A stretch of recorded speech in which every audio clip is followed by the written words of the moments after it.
За дэлхийн бас нэгэн гайхамшигтай одоо зүй ёсоор дэлхийн 7 гайхамшиг нэгд ордог газар бол Йорданы Петра. За ер нь бол хот. Эртний хотын туур бөгөөд үгийнх нь утга нь болохоор эртний грек хэлээр чулуу гэсэн утгыг илэрхийлдэг юм байна. За төмөр зэвсгийн үед буюу манай эртний өмнөх 7 дугаар зууны үед Омельбирия уулын одоо оройг ухаж ихснээр Петра хотын түүх албан одоо бусаар эхэлсэн гэж бас үздэг юм байна. 1812 онд Швейцарын аялагч Йохан Людвиг Буркхарт гэж нөхрийг анх нь уг байгууламжийг одоо албан ёсоор өрнөдөд хүргэх хүртэл ер нь дэлхийн ертөнцийн бол Петрагийн тухайар мэдээлэл юм байхгүй байсан гэж үзэж болно. За Петрад хийсэн олон тооны археологийн шинжилгээний үр дүнд нэг эртнээс бол хүн амьдарч ирснийг нотолсон байдаг гинэ. За ялангуяа нөгөө манай эртний өмнөх 7000 жилийн үе буюу нэг неолитикийн үе, шинэ чулуун зэвсгийн үе гэсэн үг шүү дээ. Орчимд болохоор хүн амьтны амьдарч ирсэн үеийн үлдэгдэл болох хадны сүг зураг гэдэр олдсон үүний нотлогоо гэж үзэж болно гэнэ. За Египтийн эзэнт гүрэн тодорхой үе шатуудад хуваагддаг. Тэдний 8 дугаар үе гэж нэрлэгдэж байгаа үед нь Петра байнгын оршин суугчдтай байсны нотлогоо нь бас олддог гэнэ. Ер нь эртээр үеэс Петра шашин мөргөлийн чухал төв, ариун газар байсан тухай Библийн гэрээн дээр ч гэсэн гарсан байдаг. Эндээс нь бол юу гэж үздэг вэ гэхээр Израильчууд ч гэсэн сууршиж байсан бах магадaltaй ч гэж ярьдаг юм байна. Манай эртний өмнөх 6 дугаар зууны хүртэл Набатанчууд амьдарж исэн соёлын уул мөр олддог. Өөрөөр хэлбэл энэ хүртэл амьдарж исэн үндэстэнгүүд гэсэн үг шүү дээ. За түүнээс хойш түүхийн хугацаанд нөгөө Грек Ромын хэв маяг дамгаалж байгаа нь Грек Ромчууд бол эзэлсэн гэсэн үг шүү дээ.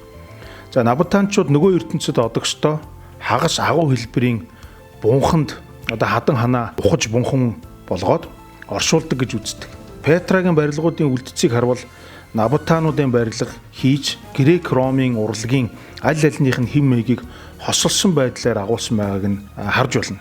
Жишээлбэл одоо хамгийн алдартай бунхан бий Петрагийн тэр бунханы ерөөсөө яг доод хэсгээс нь ахвалал Набатанчуудын соёл дээшигээ Грек Ромын хийч урлагийн бүтээл болсон барилгын одоо архитектурын шийдлүүдийг харж болно гэсэн үг. Ромын эзэнт гүрний үед буюу манай эртний 106 дугаар онд Корнелиус Пальма Сирийн захирагч байх үедээ Петра хот нь Ромын эзэнт гүрний хэсэг болж тэр дунд Арабын Петрагийн нийслэл байсан гэж одоо түүхэнд үлдсэн байдаг юм байна. Сасанидын эзэнт гүрэн гэж дараа нь байгуулагдсан.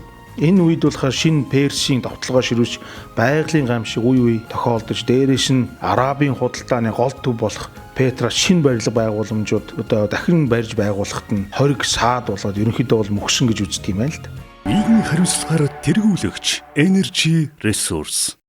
Эрт дээр цагаас худалдаачид өмнөд хэсгээс хойшоогоо явж байгаа худалдаачдын ерөөсөө дайран өнгөрдөг гол цэг нь Петра байсан учраас мэдээж одоо худалдааны том хот, Занглаа хот хөгжихгүй ч яах вэ, хүн болгон ирж худалдаа 8 арилжаа хийдэг цэг болсон гэж ойлгож болно. За манай эртний 363 онд болсон газар хөдлөлтийн уршгаар хотын маш олон барилга байгууламж нурж хотын амин сүнс болсон нөгөө ус түгээлтийн систем нь бүхэлдээ эвдэрсэн хотыг ерөөсөө бараг одоо шууд мөхөөсөн гэж үзэж болдог гинэ. За бүр нарийн ажиглах юм бол усчуултын нөгөө нарийн систем сувгуудаа ингээд одоо хавцлаад агаад ханных нь ирмгүүдээр нь хийчихсэн байгааг бол би аялж байхдаа үзчихсэн.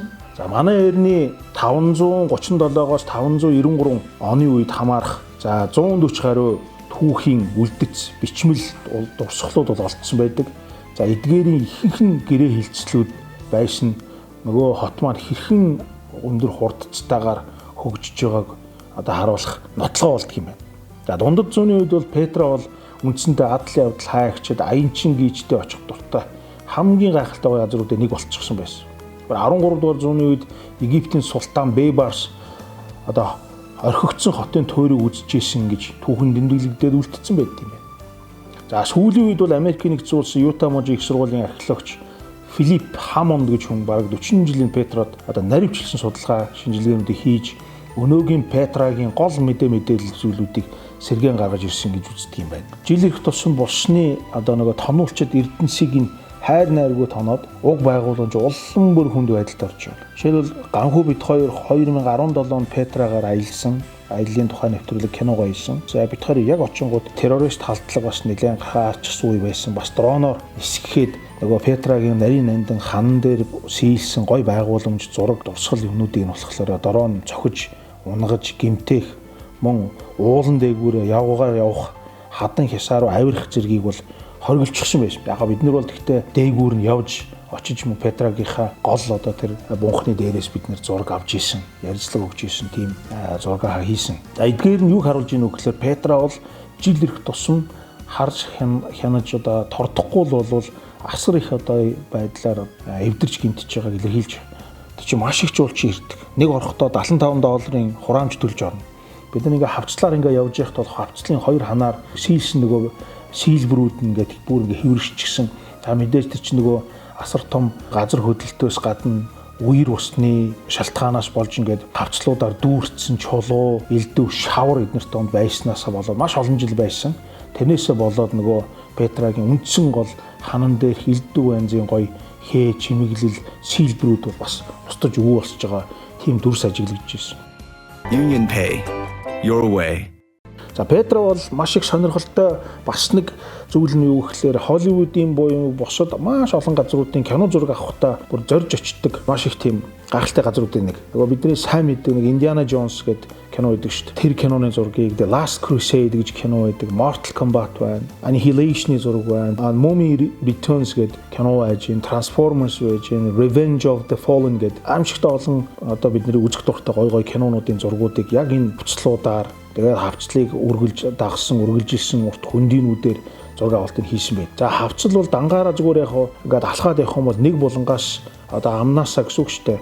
Алхаад ингээд очиод буцахад бол үндсэндээ нэг 15 км орчим алхахтай ани урт талдаа бараг 6-7 км гэсэн үг шүү дээ. За ингээд уруудаад явсараад одоо хавцлаасаа гараад ингээд цаашаа хөндөрөө ороод ирэнгүүт нь ерөөсөө Византийн болон Ромын, Грек Ромын эзэнт гүрнүүдийн асар их олон байгууламжууд хатны сүм, за уулын хүрхрээ, за тэгээд бүр цаашлаад өндөр хадан дээгүүр бүтээсэн одоо үндсэндээ энэ чинь бунхан гэсэн үг шүү дээ. Тэр хаад үеийн хаад байдын одоо өөртөө бий болгож байгаа гоё ганган бунханд одоо өөрийнхөө нас урсны дараах амьдралыг зориулах гэсэн нэг талаасаа хийрхэл нөгөө талаасаа одоо өнөө үед бол баг урлагийн бүтээл болсон асар гоё байгууламжуудыг байгуулсан байгаа. Тэрийг бас үзэж харж болно. За Петрагийн хамгийн гол дурсгал одоо хүн болгоны зорин очдог гол бунхныг бол Аль-Казнах буюу Treasury одоо баялаг гэж нэрлэдэг. 45 м өндөр. За ер нь бол одоо үндсэн барилга байгууламж нь бол Набатаниудын өөрсдийнх нь хийцээс гадна Грек Ромын хачин гоё хийц архитектурын шийдлүүдийг агуулсан байдгаараа онцлогтой. Дээшээгээ ингээд давхруудыг ингээд харах юм бол ерөөсөө тэр яг одоо Италид, Грект байгаа тэр өндөр гоё одоо Грек Ромын байгууламжуудаас огт ялгаагүй. Игц босоо хаданд сийлсэн бунхныг шүү дээ. Манай эртний өмнөх нь бол 300-аад оны үед нөгөө оршин тогтнож байсан Набатаниудын хааны одоо өөртөө зориулсан бунхан гэсэн үг шүү дээ. За заримдаа бол Rose City гэж нэрлэдэг. За энэ нутгийн иргэд гээд нөхдүүд байна. Бедюнчүүд гээд яг өөрсдийнхөө дурсгалд одоо хувц хонорыг өмсчихсэн тэр одоо ирж байгаа жуулчдад үйлчлээд мөн дээрээс нь энэ нөгөө Петрагийн энэ ариун хотын хамаг тэр одоо нандин гоё ганган зүйлүүдийг хамгаалж үлдсэн хүмүүс. Өөрсдөө ч гэсэн одоо бедюн цагдаа гээд хүмүүс өөрийнхөө яг бедюнийхөө хувцсыг өмсөөд нөгөө гоё өнгийн алчууруудаар толгоогоо ороогоод хачин гоё худаг жинжаалуудаа ингээд зүүчихсэн яг энэ Петрага хамгаалаад зогсож идэг ийм хүмүүс байдаг. Яваад орох юм бол тэд нартай гоё уулзаад зураг үргэ авахул ягээд авахулж болно. За ийм Петра гэж гайхалтай гоё хүн төрлөختний одоо соёлын өв хамгийн гайхамшигт чанарыг агуулсан бүтээлүүдийн нэг 1985 онд ЮНЕСКОгийн дэлхийн өвд бүртгэгдэж за 2007 онд дэлхийн 7 гайхамшиг нэгээр шалгарсан байна да.